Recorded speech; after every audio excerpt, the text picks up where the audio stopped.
On a quiet suburban street outside Boston, a woman in a silk blouse and bare feet stared through the peephole at the last person she ever expected to see. On her porch at midnight, the janitor from her office tower. Olivia Hart's porch light threw a harsh circle over his navy coveralls, the worn name patch that read Marcus, and the white knuckles around the flashlight in his hand. He looked like he'd run the whole way, chest heaving, eyes scanning the shadows behind her, as if someone else might step out at any second. When she yanked the door open, her voice came out sharp. "Why are you here at my house?" Marcus Blake swallowed, thinking of his sleeping 8-year-old back in their cramped apartment, and the security feed he'd stared at in horror half an hour earlier. "To keep you alive tonight," he said quietly. "And we're already running out of time." Before Olivia could slam the door, a distant pop echoed from the side of the house, and the lights flickered. "Before we start, tell us in the comments, where are you watching from?" Olivia's hand froze on the edge of the door. The porch light dimmed, flared, then steadied in a weak yellow halo. Somewhere near the back of the property, something hummed and died. "This isn't funny," she said. "If this is some weird prank from HR..."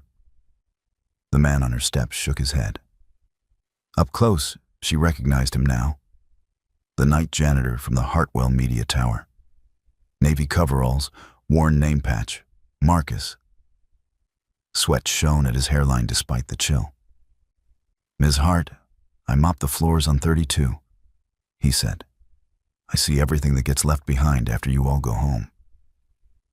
"I know who you are," she snapped. "That doesn't explain why you're at my house at midnight." He swallowed. "2 guys in contractor vests were in your office tonight after hours. They weren't on the schedule. I heard them say your name, your address, and the words, 'in and out' before she knows what hit her. Then the security feed for your floor cut out." Olivia's throat tightened. "You're serious?" "I called building security," Marcus said. "They told me to mind my business, so this is me not minding my business." A cold draft slipped past her bare legs. She thought of the empty driveway and the alarm app that had glitched earlier. "You should call the police," she said. "Not show up here like this." "I did," he replied. "From the subway. They said they'd send a car to do a drive-by. Non-imminent threat. Their words, not mine." His gaze flicked past her shoulder into the dark hallway. "Can we not have this conversation with your door wide open?" Her pride wanted to slam it. She was Olivia Hart, interim CEO, used to hostile shareholders, not jumpy janitors with spy movie stories. Then the porch light dimmed again, shuddered, and went out completely. Her phone lay on the console table by the door. She snatched it up, thumb pressing the power button. The screen stayed black. "Seriously?" she whispered. "There's a jammer somewhere," Marcus said through the gap. "They had one at the building. It killed the cameras before the feed went black." Her stomach dropped. "How do you even know what a jammer is?" He huffed out a breath that almost counted as a laugh. "Single dad with a kid who loves heist movies. You pick things up." The hallway lamp behind her threw a narrow band of light over his shoulders and the dark yard beyond. "Ms. Hart," Marcus said, voice low. "Please, let me in or come with me, but don't stand here like a target." Somewhere upstairs, a faint creak answered him. Olivia's heart kicked. "Did you hear that?" "Yeah," he breathed. "That's footsteps." Her mind scrambled for explanations. Pipes shifted. Another creak, heavier this time, directly above the foyer. Without fully deciding to, she slid the chain free and yanked the door open. Marcus stepped in quickly, closing it behind him with a soft, deliberate click. "Hey, you can't just," she hissed. "Lock it." he murmured. "If someone's already inside, we want them to think you're still alone, not that you bolted." She twisted the deadbolt. Marcus moved past her, every motion controlled, flashlight still dark. Up close, she saw the tired lines around his eyes and the cheap detergent smell in his clothes. "Do you have anything for self-defense?" he asked. "A tennis trophy in sharp sarcasm," she whispered. "What do you expect, a shotgun in the umbrella stand?" A soft thud sounded above them, the close of a bedroom door. Marcus's jaw tightened. "Then stay behind me." He felt along the wall until his fingers found the recessed breaker cabinet. When he opened it, Olivia saw what he had probably expected, but hoped not to find. The main switch was already thrown, jammed in the off position with a slim silver wedge. Someone had killed her power from inside the house.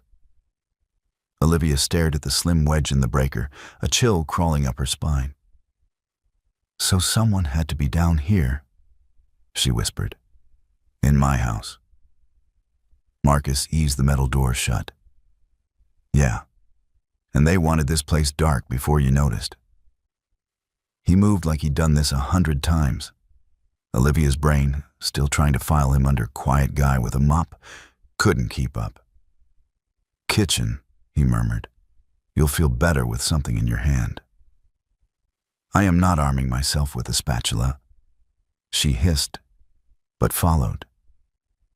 They crept down the hallway, lights dead, only the faint glow from the street seeping through the blinds. In the stainless steel reflection of her fridge, she saw the two of them. Marcus opened a drawer without a sound and pulled out a chef's knife, passing it to her handle first. "You take that," he said. "I'll improvise." She swallowed. "You're awfully calm about breaking into your boss's house. You're awfully calm about guys planning to make you disappear." He shot back. "My kid needs me home tomorrow, so I'm planning on us both making it through the night." Above them, a floorboard groaned. Heavy steps crossed from one end of the hallway to the other. Olivia's pulse hammered. "They're looking for something," Marcus breathed. "They said, once we find the drive, we're done." "Does that mean anything to you?" Her mind jumped to the fireproof safe in her home office, to the external hard drive she'd almost taken to the office that morning, full of files from her late father, old audits, signed letters, things she hadn't read. "The drive is here," she whispered. "Top floor, office." His eyes flicked to hers. "Then we get to it first. Or we leave," she countered. "We take your car, we go to the police, we—" A male voice drifted down from upstairs, casual, almost bored. "Check her office again. Crawley wants that drive gone before the vote tomorrow. No loose ends." Crawley. Leon Crawley, chairman of Hartwell's board. The man who'd smiled across the table last week and told her she was like a daughter. Marcus's gaze sharpened. "You know that name." "He's my boss's boss," she said. "And tomorrow there's a vote about whether I stay on as CEO." He stared at her. "Then tonight isn't a random break-in? It's a cleanup." Another set of footsteps joined the first. Olivia pictured them rifling through drawers, the safe door yawning open. "Backstairs," she whispered. "They won't know about those." Marcus nodded. They slipped through the mudroom and eased open the narrow door to the servants' staircase. Each step creaked enough to make Olivia wince, but the voices upstairs stayed distant. At the landing, she peeked around the doorway. The hallway outside her office glowed faintly. Two men in contractor vests stood with their backs to her, drawers dumped, papers scattered. The safe behind her desk hung open. "It's empty," one muttered. "You sure she didn't already move it?" "Crawley said it was here," the other replied. "We keep looking until—" A phone buzzed. He turned slightly enough for Olivia to see the logo on his jacket sleeve. Hartwell Corporate Security. "They're my security team," she whispered. "They're supposed to protect me. Looks like they're protecting Crawley instead." He pointed to the far end of the hallway. "Is that your bedroom?" "Guest room," she said. "Window faces the side yard." "Good. We grab the drive, we get out that way. Do you have it hidden somewhere else?" "Behind the photo on my desk." Marcus nodded. "On my count, you go for it. I'll distract them." "Distract them how?" she hissed. He managed a tight, humorless smile. "I've cleaned up after executives for 10 years. Time they noticed I exist." He moved before she could argue, stepping out into the hallway with deliberate, echoing footsteps. "Evening, gentlemen," Marcus called, voice too loud. "You lost?" Both men spun toward Marcus, hands shifting instinctively toward their tool belts. Olivia's breath caught. He looked impossibly small in that narrow hallway, just a janitor in worn coveralls facing 2 armed corporate enforcers. But Marcus stood his ground, shoulders squared, chin lifted. For a moment, Olivia wondered if this was how he'd looked in every boardroom he'd swept after midnight. Ignored, invisible, learning far more than anyone realized. "What are you doing here?" One guard barked, stepping forward. Marcus shrugged. "Same as you, working late. Problem is, I heard some interesting things downstairs. Sounded a whole lot like a felony." Both men stiffened. Olivia took her chance, slipping low across the carpet toward her office doorway. Her heartbeat thundered loud enough she feared they'd hear it. The taller guard moved toward Marcus. "You need to leave." Marcus kept his eyes on them, giving her the opening she needed. "See, I would," he said. "But then I'd have to explain to my kid why I let 2 criminals walk out of here with stolen property." Tension snapped through the hallway.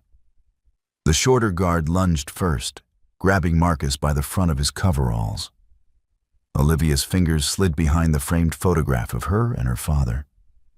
The cool metal of the external drive brushed her fingertips. The taller guard noticed. "Hey!" Marcus moved before he finished shouting. He shoved the man holding him backward, knocking him into his partner with a crash that shook the floor. Olivia grabbed the drive and bolted for the guest room at the far end of the hall. "Marcus, now!" He sprinted after her, slamming the guest room doors shut just as a boot struck the other side. Olivia yanked up the window lock. Cold night air rushed in. "Jump," she gasped. "Climb," he corrected. "There's a roof line. Go." She swung a leg out, gripping the gutter and easing onto the slanted shingles. Marcus followed, pulling the window down behind him. A second later, fists pounded against the glass. They scrambled across the roof toward the oak tree that brushed the eaves. Olivia's bare feet slipped, but Marcus caught her wrist, guiding her until both reached the thickest branch. They climbed down onto the lawn, breathless. A spotlight snapped on from the neighbor's porch, slicing the darkness. "They'll be coming out the back," Marcus said. "We need distance." They sprinted across the yard, ducking behind the fence until they reached the driveway. Olivia's Range Rover sat in the shadow of a maple tree. "You have keys?" Marcus asked. "They're inside," she whispered. He pointed toward the street. "Then we run." They took off down the sidewalk, the cold biting their skin. Halfway, down the block, a black SUV roared around the corner, headlights flaring across the pavement. "They found us," Olivia gasped. Marcus grabbed her hand. "Not yet." He pulled her sharply into the narrow gap between two houses. As the SUV screeched past, they crouched low, breaths clouding in the air. "They won't stop," she whispered. Not until they destroy the drive. Marcus looked at her, eyes steady and fierce. Then we don't let them. His single sentence steadied something inside her. They moved again, slipping through backyards until they reached a small playground behind an elementary school. Under the soft glow of a flickering streetlight, Marcus crouched to catch his breath. "Tomorrow's vote," he said. "That drive, what's on it?" Olivia held the device tightly. "Proof my father recorded every illegal deal Crawley made. The board only kept him in power because they thought Dad's files were gone. If this goes public, Crawley's finished." Marcus nodded. "Then tonight, so are his men." Headlights swept across the schoolyard. The SUV rounded into the lot. Olivia's throat tightened. "There's nowhere left to run." Marcus rose slowly. "We don't run." He stepped into the open, hands raised, not in surrender, but in warning. Something about his stance, firm and unshaking, made Olivia blink. The SUV door opened.